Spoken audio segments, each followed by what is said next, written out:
nama saya Muhammad Nabil bin Noor Azmin, BGN 220210879, berumur 19 tahun dan menetap di Bandar Utama Damansara.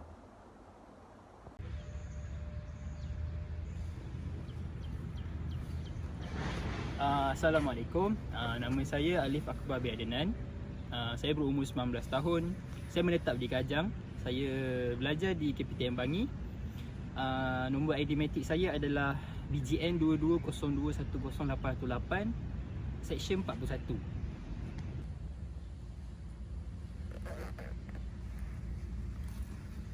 Hai, Assalamualaikum. Nama saya Akmal Hazim bin Hamdan, berumur 19 tahun.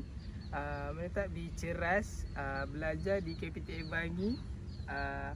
Nombor ID matric saya BGN 22021088 dari Seksyen 41.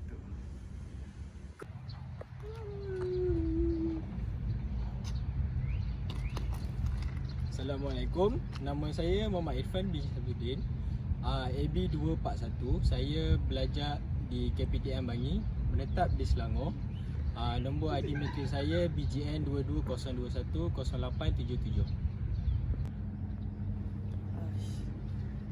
Assalamualaikum, nama saya Awangku Muhammad Salahuddin bin Awangku Azindi, ID number BGN 2202108005. Saya daripada Seksyen 41.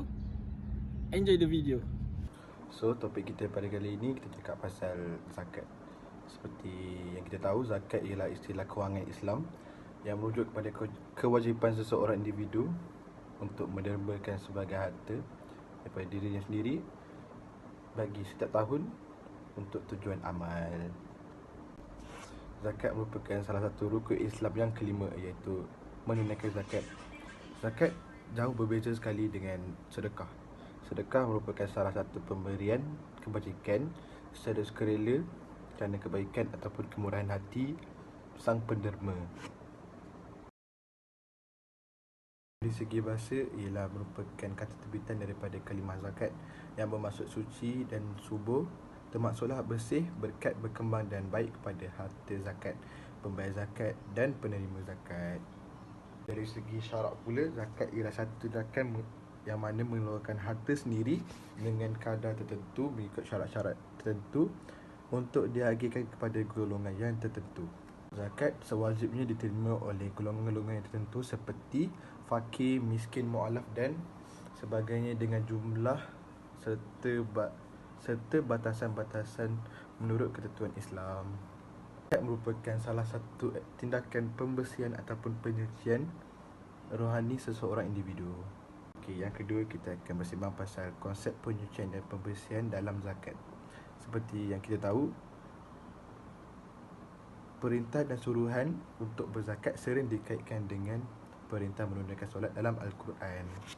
Seperti kita dapat lihat secara dahulu-dahulu ketika Sayyidina Abu Bakar As-Siddiq radhiyallahu anhu diangkat menjadi khalifah, beliau bersikap tegas terhadap orang-orang yang menolak kewajipan berzakat. Itu bukan sahaja berjuang menegakkan agama Islam, bahkan juga menginfakkan harta kekayaannya ke jalan Allah. Dalam sebuah hadis juga pernah berkata, sesungguhnya Allah Subhanahu Wa Taala mewajibkan zakat sebagai penyucian harta. Kedua-dua dalil nakli itu jelas menyebutkan bahawa menginfakkan harta ke jalan Allah merupakan suatu pengorbanan yang sangat tinggi.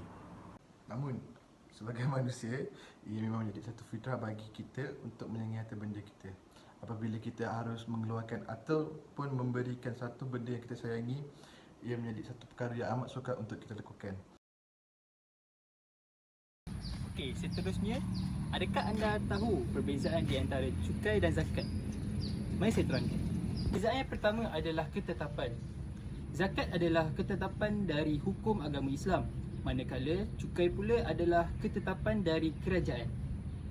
Yang kedua adalah non-Muslim dan Muslim. Dalam Islam, zakat dikenakan kepada orang Islam sahaja, manakala jizyah dikenakan kepada orang bukan Islam. Jizyah ini adalah maksud cukai kepada non-Muslim. Orang Islam wajib membayar zakat, manakala orang bukan Islam wajib membayar jizyah. Cukai pula dikenakan ke atas semua rakyat tanpa kira Muslim ataupun tidak. Yang ketiga adalah pembayar. Zakat hanya dikenakan kepada orang yang kaya dan berharta sahaja. Dalam erti kata lain, orang yang berkemampuan. Antara zakat yang wajib dilakukan adalah zakat harta dan zakat fitrah. Manakala dalam sistem cukai, orang kaya dan orang miskin tetap dikenakan cukai. Antara cukai yang perlu dilakukan adalah cukai pintu dan cukai jalan. Okay, jadi poin yang keempat adalah bahagian zakat. Zakat terbagi pada dua, iaitu zakat fitrah dan zakat harta. Zakat fitrah ialah zakat diri yang difardukan ke atas setiap individu, tak kira lelaki ataupun perempuan Muslim, yang berkemampuan dengan syarat-syarat yang telah ditetapkan. Ia adalah kewajipan yang dilaksanakan di bulan Ramadan yang bertujuan membersih dan menyucikan jiwa mereka yang berpuasa dari perkara yang sia-sia. Zakat fitrah juga digunakan untuk memberi makanan kepada orang-orang miskin dan mencukupkan keperluan dan permintaannya pada hari raya Aidilfitri pada 1 Syawal. Okey, yang kedua adalah zakat harta. Zakat harta ialah zakat yang mencakup hasil pertanian, binatang ternakan, perniagaan, pensimpanan, hasil temuan emas dan perak. Setiap zakat harta memiliki perkiraan harta yang akan dikenakan zakat. Zakat harta juga zakat yang dikenakan ke atas harta-harta tertentu apabila cukup syarat wajib dan boleh dibayar pada bila-bila masa. Contoh jenis-jenis zakat harta ialah zakat hasil pertanian dan zakat ternakan. Apakah kepentingan penyucian dan pembersihan dalam zakat? Yang pertama ialah memberi manfaat. Zakat penting kerana ia memberi manfaat bukan hanya kepada seseorang individu yang memerlukan, bahkan juga memberi manfaat kepada masyarakat dan juga negara. Zakat juga memberi manfaat dengan penyucian jiwa daripada sifat kedekut dan bakil dalam seseorang individu itu. Objektif utama zakat adalah untuk membasmi kemiskinan di kalangan masyarakat. Dengan membasmi kemiskinan, masyarakat dapat terhindar daripada banyak gejala jenayah seperti pencurian, ragut, pemerasan dan sebagainya. Golongan yang kurang bernasib baik ini juga tidak perlu hidup dengan meminta-minta kerana zakat dapat menegakkan kepentingan dan hak golongan ini. Dengan ini, zakat berupaya untuk meningkatkan jurang perbezaan sosial yang ketara di antara golongan kaya dan juga miskin. Dari segi ekonomi Islam pula, zakat dapat mengelakkan daripada pengumpulan harta yang tidak adil di dalam masyarakat. Hal ini dapat dielakkan dengan memastikan harta dan kekayaan diagihkan secara adil. Oleh itu, pusat zakat ataupun institusi zakat yang mengagihkan harta dan kekayaan perlu adil dalam pengagihan ini. Sebagai contoh, zakat dapat menyediakan modal untuk golongan asnaf memulakan perniagaan secara kecil-kecilan supaya mereka dapat berdikari dan mampu menjana kewangan mereka sendiri. Secara tidak langsung, zakat dapat membantu untuk membuka peluang perniagaan dan pekerjaan kepada mereka yang memerlukan agar ekonomi ataupun taraf hidup mereka dapat ditingkatkan secara tidak langsung. Okey, poin ke-6 pula adalah 8 golongan yang layak menerima zakat. Yang pertama adalah fakir. Fakir ini adalah seseorang yang tidak dapat mencukupi setengah dari keperluan hidup dan tanggungan kepada isteri dan anaknya, seperti perlindungan, makanan, pakaian, perubatan, pendidikan dan pengangkutan. Yang kedua pula ialah golongan orang miskin. Miskin adalah seseorang yang hanya dapat memenuhi sesetengah atau lebih keperluan hidup dan tanggungannya, namun tidak dapat mencukupi had kifayah. Had kifayah ini adalah kadar keperluan. Okey, yang 6.3 pula adalah rikab atau dikenali sebagai hamba sahaya. Daripada segi bahasa, rikab adalah jamak dari rakabah yang artinya adalah tengkuk. Okey, yang seterusnya keempat adalah garimin atau garim. Dari segi bahasa, garimin atau garim ini adalah orang yang berhutang untuk memenuhi keperluan asas bagi kemaslahan diri. Seterusnya adalah mu'alaf. Mu'alaf adalah orang yang baru masuk Islam atau mereka yang diharapkan hatinya untuk menerima Islam. Okey, yang keenam adalah fisabilillah. Golongan fisabilillah adalah seseorang atau sesebuah lembaga yang memiliki kegiatan utama untuk berjuang di jalan Allah dalam rangka menegakkan agama Islam. Seterusnya Ibnu Sabil. Ibnu Sabil ini adalah seseorang yang berada dalam perjalanan dan kehabisan bekalan dan kewangan. Golongan penerima zakat ini diperuntukkan bagi orang-orang yang tidak dapat meneruskan perjalanannya terlepas dari golongan mampu atau sebaliknya. Okey, dan yang terakhir adalah amil. Amil ini adalah pengurus zakat atau institusi yang terlibat secara langsung dengan institusi zakat dalam mengurus dan mentadbir hal pungutan, pengagihan atau mengawasi urusan kewangan zakat. Di Malaysia ini, amil dilantik oleh Majlis Agama Islam Negeri. Jadi, korang dah dengar tentang 8 golongan yang layak mendapat zakat. Hari ini saya akan menceritakan tentang kesan jika seseorang tidak membayar zakat. Yang pertama ialah orang itu akan dikira berhutang dengan Allah. Seseorang individu Muslim yang tidak membayar zakat, walaupun telah mencukupi syarat-syarat wajib membayar zakat, dia akan dikira berhutang dengan Allah.